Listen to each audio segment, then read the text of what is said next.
시청자 여러분 안녕하십니까? 뉴스온 시작합니다.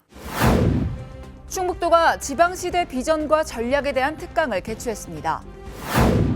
광명시가 스마트도시 스마트건설 실현전략 시산학 세미나를 개최했습니다. 평창군이 국민과 보훈가족이 함께하는 제10회 나라사랑 음악회를 개최했습니다. 포항시가 2023 포항국제불빛축제 평가보고회를 진행했습니다.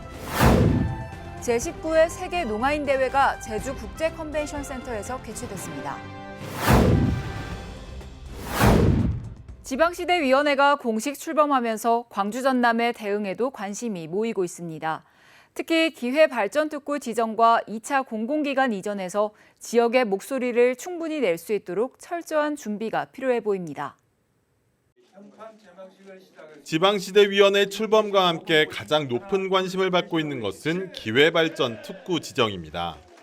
기존처럼 공모를 통해 중앙정부가 지자체를 선정하는 게 아니라 지자체가 민간기업과 함께 투자 계획을 세워 특구를 신청하는 형태입니다. 지방시대위원회는 올해 하반기 동안 각 지자체의 기회발전 특구 수요 조사를 할 예정인데 특구의 중심이 될 기업의 투자를 이끌어내는 게 주요 과제입니다. 광주시의 경우 미래차와 미래가전 등 대형 기업 3곳과 투자 논의를 하고 있는 것으로 알려져 특구 지정으로 이어질지 관심입니다. 지방시대위원회가 전체적으로 지향하는 게 지자체 주도로 하는 것들이고 저희가 신청을 하게 되는 형태입니다. 지금 광주의 산업을 발전시킬 수 있고 도움이 되는 기업들을 유치하려고 노력을 하고 있습니다. 지난달 29일 국토부에서 무기한 연기 선언을 하면서 물 건너간 것 아니냐는 말이 나오던 2차 공공기관 이전도 지역의 핵심 과제입니다. 지난 3월 광주시는 한국공항공사와 한국에너지기술평가원 등 35곳, 전남도는 농협중앙회와 수협중앙회, 지역 난방공사 등 50개 기관의 이전을 요구한 상태입니다. 지방시대위원회가 내년 4월 총선 이후 2차 공공기관 이전을 본격 추진하기로 한 가운데 공공기관 이전을 위한 광주 전남만의 경쟁력 개발이 절실합니다. 특별지방행정기관 이전과 함께 농협, 수협중앙회 등 지역 산업과 연계한 핵심 기관의 조속한 추진이 될 수 있도록 건의할 계획입니다.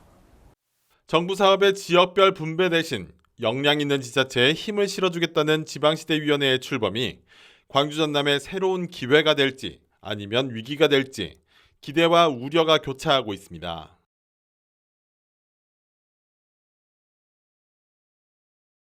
충북도가 국가균형발전위원회 우동기 위원장을 초청해 지방시대 비전과 전략에 대한 특강을 개최했습니다. 우동기 위원장은 특강에서 수도권 쏠림 현상과 지방소멸 위기감 확대 등에 대해 강의했습니다. 특히 분권형 국가경영 시스템 구축 등 구체적인 추진 전략을 설명했습니다.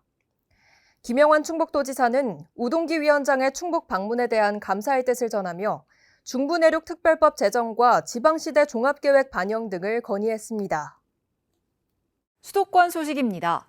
박승원 광명시장이 광명시의 미래를 위해 탄소 중립 실현이 가능한 스마트 도시를 건설해야 한다고 강조했습니다. 광명시가 지난 11일 광명시 평생학습원에서 스마트 도시 스마트 건설 실현 전략 시산학 세미나를 개최했습니다. 이날 세미나에는 박승원 광명시장, 김수삼 한양대 명예교수, 광명시 기업 및 스마트 건설기업 임원 등 70여 명이 참석했습니다. 박승원 광명시장은 모든 전문가의 뜻과 의지를 모아 스마트 도시 건설 전략을 올바로 세우는 것이 광명시를 어떻게 성장시킬 것인가를 좌우하는 중요한 과제라고 설명했습니다. 재개발, 재건축을 비롯해 광명시흥 3기 신도시 등 대규모 건설 공사로 큰 변화가 예상되는 만큼 스마트 건설 산업으로 광명시 미래 100년을 철저히 준비해야 한다고 강조했습니다.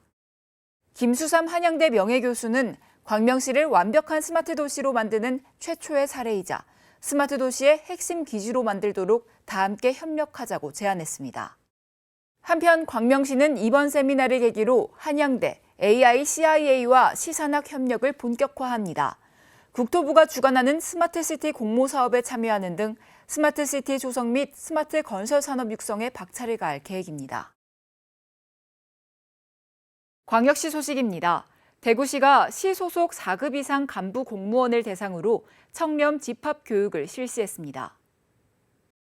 대구시가 11일 산격청사 대강당에서 홍준표 시장과 시 소속 4급 이상 간부 공무원 157명 전원이 참석한 가운데 청렴 집합 교육을 실시했습니다. 이번 교육은 시 소속 간부 공무원 전원이 한자리에 모여 소통하고 공감하는 직장을 만들기 위한 의지를 다지기 위해 마련됐습니다. 이날 세상을 바꾸는 시간 15분에 출연하는 등 청렴 일타 강사로 활약 중인 신민섭 청렴 전문 강사를 초빙해 갑질 상황이나 비인격적 대우 등 행동강령 위반 사례 등을 교육했습니다. 시는 이번 간부 공무원 청렴 교육을 시작으로 8월부터는 5급 팀장급, 신규자, 승진자, 건설 공사 용역 등 부패 취약 분야 담당자별로 교육을 순차적으로 진행할 계획입니다. 대구시가 농수산물 도매시장 청과 불이유에 대한 특정 감사 결과를 발표했습니다. 대구시 감사위원회가 지난 2월 농수산물 도매시장 축산불이유 특정 감사에 이어 도매시장 청과 불이유에 대해 6월 26일부터 30일까지 닷새간 특정 감사를 실시했습니다. 이번 특정 감사는 대구 농수축산물유통관리공사 설립 전 농수산물 도매시장 운영 전반에 대해 문제점을 점검하고 개선 방안을 도출하는 데 중점을 두고 감사 역량을 집중했습니다. 감사 결과 위탁수수료 재검토와 미등록 산지 유통인에 대한 수사 의뢰, 파손된 하수관거의 신속한 보수 등에 대해 향후 감사위원회의 심의 의결을 거쳐 관련 부서에 처분할 예정입니다. 이어서 강원도 소식입니다. 평창군이 군민과 보훈가족이 함께하는 제10회 나라사랑 음악회를 개최했습니다. 평창군 보훈단체 협의회가 개최하는 이번 대회는 나라를 위해 희생 헌신하신 국가유공자분들의 숭고한 애국정신을 기리고 보훈가족의 사기진작과 범군민정 나라사랑 정신을 확산하기 위해 마련됐습니다. 평창문화원 민속예술단의 사물놀이로 시작되어 가수 서지호, 구수경, 걸그룹 아리엘의 흥겨운 무대가 펼쳐졌습니다. 이번 군민과 보훈가족이 함께하는 나라사랑 음악회를 통해 국가유공자들의 희생과 헌신에 대해 다시 돌아보는 소중한 계기가 됐습니다. 평창군 용평면에서 제10회 한여름밤의 실버 음악회가 개최됐습니다. 관내 경로당 및 노인복지회관 어르신들로 꾸려진 10개 팀이 순회 프로그램과 노인복지회관 프로그램을 통해 배운 춤과 노래, 건강체조, 한국무용과 민요, 장구 등을 열정적으로 선보였습니다. 이번 행사에는 경로당 및 노인복지회관 프로그램을 지역 주민들에게 선보임으로써 어르신들이 노후 생활을 즐기며 문화 및 여가 생활을 즐길 수 있도록 하는 경로당 활성화 사업의 일환으로 실시됐습니다. 군은 앞으로도 어르신들이 건강하고 다양한 여가 생활을 즐길 수 있도록 질 높은 여가 프로그램 개발을 위해 지속적으로 노력해 나갈 예정입니다. 횡성군이 온실가스 감축과 대기 환경 개선을 위해 2023년 전기자동차 보급사업 하반기 보조금 신청 접수를 받습니다. 지원 차종은 승용, 화물, 버스 등이며 하반기 추가 지원 규모는 총 40대입니다.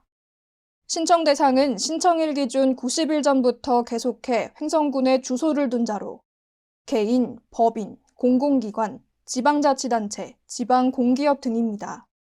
신청은 차량을 계약한 뒤 제조 판매사를 통해 온라인 전산 시스템으로 신청하면 되고 기타 자세한 사항은 횡성군 홈페이지 공고문을 확인하거나 투자유치과 에너지팀으로 문의하면 안내받을 수 있습니다. 충청도 소식입니다. 충북도가 올해 상반기 성과가 우수한 7개 부서에 도정 으뜸상을 시상했습니다. 도는 직원들의 사기를 진작시키기 위해 도정으뜸상을 연 2회 시상하고 있습니다. 이번에 수상한 부서는 인구정책 담당관과 보건정책과를 포함한 7개 부서입니다. 특히 인구정책 담당관은 출산율 전국 1위를 달성하는 성과를 냈고 보건정책과는 의료비 후불제 시행에 총력을 기울였습니다. 도는 수상부서에 온누리 상품권 100만 원을 지급하고 가점을 부여한다는 계획입니다. 국가균형발전위원회가 주관하는 올해 균형발전 사업 평가에서 체육진흥과와 영동군, 괴산군이 우수 사례에 선정됐습니다. 이는 전년도 2건에 이어 우수 사례 전국 최다 3건이 선정되는 쾌거입니다. 국가균형발전사업평가는 시도와 시군구를 대상으로 실시하고 이를 바탕으로 이듬해 예산 편성과 인센티브를 차등 배분하는 제도입니다. 국가균형발전위원회는 이번 평가 결과를 바탕으로 성공 모델 확산을 위한 우수 사례집을 발간해 전국에 배포할 예정입니다. 계속해서 경상도 소식입니다. 경북도가 하회 과학자 마을 조성을 위한 간담회를 열었는데요. 은퇴 과학기술인들의 연구 경험과 지식 네트워크를 활용해 지역 발전을 도모합니다. 11일 경북도청에서 하회과학자 마을 조성을 위한 간담회가 개최됐습니다. 이우일 대통령 직속 국가과학기술자문회의 부의장과 김무환 포항공대 총장 등이 참석했으며 박원석 전 한국원자력연구원 원장 등도 함께했습니다. 이날 간담회는 하회과학자 마을의 설립 취지와 건축계획, 운영 방안에 대한 설명을 중심으로 참석자들의 질의응답과 건의 순으로 진행됐습니다. 경상북도는 전경이 뛰어난 지역의 부지 선정을 마치고 유명 건축가와 2025년까지 21세기 하회마을을 모델로 하는 명품 단지를 조성한다는 방침입니다. 이철우 경북도지사는 하회과학자 마을을 21세기 하회마을, 도산서원으로 반드시 성공시켜 국가와 지역 발전의 새로운 동력원으로 삼겠다며 의지를 밝혔습니다. 경북도가 한국도로공사와 도심항공교통 시범사업 추진과 미래 항공 모빌리티 기반 조성을 위한 업무 협약을 체결했습니다. 경상북도는 이번 협약을 통해 UAM 시범사업을 위한 공공형 서비스 모델을 개발하고 노선 발굴을 위한 정책 환경을 조성하는 등 지역 기업과의 협업을 지원할 계획입니다. 한국도로공사는 고속도로와 연계한 UAM 시범사업 추진과 고속도로 인프라를 활용한 버티포트 지원 등 미래항공 모빌리티 기반 조성에 나섭니다. 이철우 경북도지사는 앞으로 UAM 운영 노선 설정과 버티포트 구축 방안 등을 마련해 UAM 시범지역으로 선정될 수 있도록 최선을 다할 것이라고 강조했습니다. 한편 국토부는 2025년까지 UAM 실증 사업을 통해 안전성을 검증하고 2026년 지역 시범 사업을 통해 상용 서비스를 전국으로 확대할 예정입니다. 포항시가 바이오 헬스 산업을 육성하기 위해 박차를 가하고 있는데요. 바이오 보국을 향한 바이오 헬스 미래 포럼을 열어 의사과학자 양성의 공감대를 넓혔습니다. 5일 바이오 보국을 향한 바이오 헬스 미래 포럼이 개최됐습니다. 의대 설립 추진위원, 관계 전문가 등 200여 명이 참석한 이번 포럼에서는 포항을 중심으로 한 대한민국 바이오 헬스 산업의 발전 방향에 대해 의견을 공유했습니다. 포럼은 바이오 헬스 산업에서 찾은 포항의 미래를 주제로 열렸고 바이오 헬스 산업 육성 방안과 이를 통한 포항시의 발전 전략을 모색하는 한편 의사과학자 양성 및 연구 중심 의대 설립 필요성에 대해 논의했습니다. 미래의료와 의사과학자 양성, 차세대 보건산업 혁신과 인재 양성 등을 주제로 강연이 이어졌으며 이후 바이오 헬스 산업의 발전과 지역경제 활성화 방안에 대해 전문가들이 열띤 토론을 펼쳤습니다. 포항시가 2023 포항국제불빛축제 평가보고회를 개최했습니다. 보고회에서는 축제 유공자 표창패 수여, 평가 용역 결과 발표에 이어 발전 방안에 대한 토론이 진행됐습니다. 올해 포항국제불빛축제는 포항의 대표 문화관광축제로서 안전, 경제, 시민 참여 세 가지 요소를 모두 잡은 성공적인 축제로 평가받고 있습니다. 계속해서 광주 전남 소식입니다. 영암의 한 조선 업체에서 40대 남성이 추락해 숨졌는데요. 이 남성의 아버지도 20년 전 건설 현장에서 추락해 숨진 것으로 알려져 주위를 안타깝게 하고 있습니다. 지난 3일 오전 11시 10분쯤 영암 대불산단의 한 조선 블록업체에서 40대 남성 A씨가 추락해 숨졌습니다. A씨는 제하청업체 직원으로 블록에 부착된 230kg 무게의 철제 선반을 해체하다 2.2m 아래로 떨어졌습니다. 당시 A씨는 혼자 작업을 하고 있었고 안전모나 벨트 등의 안전장구를 착용하지 않은 것으로 알려졌습니다. 유족들에게는 천청병력 같은 소식이었습니다. 20년 전 A씨의 아버지도 서울 관악구의 건설 현장에서 미장공으로 일하다 고층에서 추락해 숨졌기 때문입니다. 산업 현장에서 아버지와 형을 잃은 동생은 망연자실입니다. 울컥하죠. 지금 이제 그 집 20년이 된 거잖아요. 그러니까 그게 연계가 되면서 이렇게 돼버리니까 진짜 무슨 말을 해야 될지도 모르겠고. 여기에 업체 측이 A씨 명의로 회사 두 곳을 만들어 4대 보험을 체납하는 바람에 1억 원이 넘는 금액을 납부하라는 독촉장이 날아오고 압류까지 당한 사실도 뒤늦게 알려졌습니다. A씨 명의로 하청업체를 세우고 각종 세금이나 보험료가 쌓이자 폐업한 것으로 추정됩니다. 노동계와 사회단체는 20년이 지나도 개선되지 않는 산업 안전과 노동 현실을 규탄했습니다. 안전보건 관련 법들이 좀 더 강화되어야 되고 2인 1조 작업하는 게 보통 한 사람만 작업하는 경우가 많이 이루어지거든요. 그래서 그런 사고들이 일어나지 않으려면 예산과 인력이 현장에 좀 많이 투입되어야 된다라는 생각을 합니다. 부자의 목숨을 앗아간 비극은 아직도 만연한 산업 현장의 안전 불감증을 여실히 보여주고 있습니다. 광주 군공항 이전 후보지를 결정하는데 앞으로 6개월가량 남은 골든타임을 놓치면 이전 자체가 실패할 수도 있다는 지적이 나왔습니다. 호남 출신으로 16년 만에 기재부 예산실장을 지낸 안도걸 전 기재부 2차관은 예산이 한정된 만큼 후발주자로 밀리면 정부 지원을 받기 어렵다고 조언했습니다. 안도골 전 기획재정부 2차관은 광주 군공항 이전 후보지 결정을 반년 내에 끝내야 한다고 주장했습니다. 새만금 공항과 가덕도 공항 등이 오는 2029년 개통을 목표로 속도를 내고 있는데 정부 예산이 한정돼 있는 만큼 먼저 착공한 공항에 예산이 집중될 가능성이 크다고 강조했습니다. 이전 후보지조차 정하지 못하고 있는 후발공항은 예산 지원도 후순위로 밀려 결국 사업 자체가 실패할 가능성도 있다고 대답했습니다. 이전 대상지 결정만 해도 앞으로 2년 걸린다는 거예요. 이게 말이 됩니까? 또 과잉 투자 문제 나와요. 그럼 그때 대상이 되는 게 어떤 공항이겠습니까? 후발공항이에요. 광주 군공항 이전은 지난 4월 특별법이 제정됐고 이달 안으로 시행령도 마련될 예정입니다. 하지만 유치 희망서와 여론 수렴 절차 등을 거치면 최종 후보지 선정에는 약 2년 정도 시간이 더 걸릴 것으로 보입니다. 광주시는 조만간 유치를 바라는 지자체가 나올 수도 있다며 희망의 끈을 놓지 않고 있습니다. 아마 8월 중에 기초지자체에서도 아마 이렇게 유치 희망을 공식적으로 아마 발표하는 그런 계획도 있는 걸로 알고 있고, 전국적으로 신공항 건설이 잇따르는 가운데 아직 이전 후보지조차 정하지 못한 광주 군공항. 골든타임을 놓치지 않기 위한 빠른 결단이 필요합니다. 광주와 목포 등에서 외국인 마약 사범이 잇따라 적발되는 등 최근 광주 전남 지역 마약 범죄가 급증하고 있습니다. 특히 국내 마약 범죄 중 외국인이 차지하는 비중은 14%이지만 밀수 사범은 외국인 비중이 40%에 달해 경찰의 대책 마련이 시급합니다.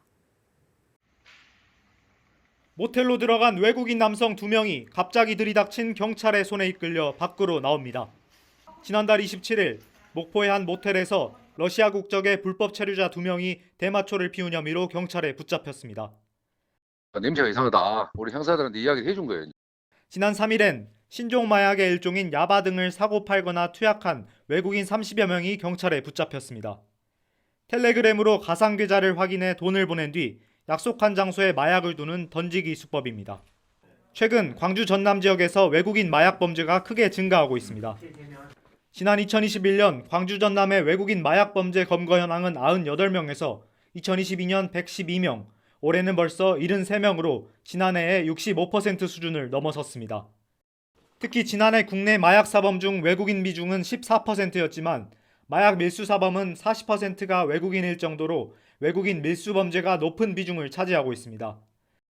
수사당국은 외국인 마약 범죄에 대응하기 위해 인터넷 마약 유통 모니터링 등을 강화할 방침입니다. 특별자치도 소식입니다. 전 세계 농아인들의 축제인 제19회 세계 농아인 대회가 제주 국제 컨벤션 센터에서 개최됐습니다. 전 세계 농아인들의 축제인 제19회 세계 농아인 대회가 11일 제주 국제 컨벤션 센터에서 개최됐습니다. 세계 농아인 연맹과 한국 농아인 협회가 공동으로 주최하고 보건복지부와 제주특별자치도가 후원한 이번 대회는 위기의 시대와 인류 모두의 권리 보장이라는 슬로건으로 진행됐습니다. 오영훈 지사, 반기문 전 유엔 사무총장을 비롯해 2천여 명의 농인들과 농아인 협회 관계자들이 참석했으며 회원국 국기 퍼레이드를 시작으로 식전 공연, 기조 강연, 인권상 시상 등이 진행됐습니다. 오영훈 지사는 제주는 장애인과 비장애인 모두가 행복한 조화로운 공동체를 향해 나아가는 장애 친화 도시라고 설명했습니다. 이어서 반기문 전 유엔 사무총장은 이번 대회의 슬로건인 위기의 시대와 인류 모두의 권리 보장을 주제로 기조 강연을 진행했습니다. 한편 세계 농아인 연맹은 전 세계 농인들의 인권을 대변하고 교육, 문화, 예술, 수어 등의 교류를 위해 4년마다 세계 농아인 대회를 개최하고 있습니다. 제주 지역 문제 해결 플랫폼 의제 실행 협약식이 제주시 소통협력센터에서 개최됐습니다. 제주특별자치도와 도내 민관공학 36개 기관단체가 지역 문제를 해결하기 위해 힘을 합쳤습니다. 지역 문제 해결 플랫폼은 도민 주도로 발굴한 지역 문제를 지방자치단체, 공공기관 등이 보유한 인력과 재정 등을 통해 해결 방안을 모색하는 상향식 문제 해결 생태계 조성 사업입니다. 올해 지역 문제 해결 플랫폼에는 도내 민관공 36개 기관 단체가 참여하며 7개 의제를 선정해 자원 매칭 등에 상호 협력하기로 했습니다. 실행 의제는 로컬 브랜딩, 안전, 환경, 동물, 커뮤니티, 인권 등 7개 분야를 워킹그룹에서 대표 과제로 선정했습니다. 이날 협약식에는 오영훈 지사, 송교진 제주 YMCA 사무총장 등 60여 명이 참석했습니다. 오영훈 지사는 여러 기관과 단체, 시민들이 함께 문제 해결과 협력의 주체로 나섰다는 자체가 의미 있는 시도로 그 덕분에 지역사회 문제가 해결되고 있다고 강조했습니다. 이어 올해 7개 실행과제도 성과를 낼 수 있도록 기관 단체장을 비롯한 도민들이 적극적으로 협조해 주길 바란다고 당부했습니다. 제주도가 제18회 평화와 번영을 위한 제주포럼 성과평가회를 개최했습니다. 성과평가회는 제18회 제주포럼의 주요 성과와 문제점을 공유하고 제19회 제주포럼의 발전 방안을 논의하기 위해 마련됐습니다. 오영훈 지사, 강영훈 제주평화연구원장 등이 참석했으며 제18회 제주포럼의 주요 성과와 문제점 등을 분석하고 공유했습니다. 제주도는 제18회 제주포럼을 통해 국내외의 세계 평화의 섬으로 제주의 이미지를 확산하고 공공외교 플랫폼으로서의 기능을 강화하는 성과를 거뒀습니다. 한 아세안 플러스 알파, 수소경제 등 도정의 핵심 사업에 대해 논의했으며 국회와 협력해 제주포럼의 외연을 확장했다는 평가도 받았습니다. 제주포럼은 2025 아시아태평양 경제협력체 유치 홍보, 지역경제 선순환, 제주 중심 글로벌 평화도시 연대 확장 계기 마련 등의 큰 역할을 했습니다. 오영훈 지사는 주요 성과와 문제점에 대한 개선 방안들이 제19회 제주포럼 준비 과정에 충분히 반영될 수 있도록 구체적인 계획을 수립해 추진해달라고 강조했습니다. 강아지나 고양이는 사람보다 체온이 높고 땀샘도 적어 더위에 취약하기 때문에 여름철 건강관리가 중요합니다. 여름철 반려견과 산책할 때는 한낮보다 선선한 아침과 저녁에 나서는 것이 좋으며 물통을 가지고 다니며 충분한 수분을 섭취할 수 있도록 해야 합니다. 산책 후에는 반드시 털을 건조시켜주고 진드기 여부도 확인해야 한다는 점 기억하시기 바랍니다. 뉴스 마칩니다. 함께해 주신 여러분 고맙습니다.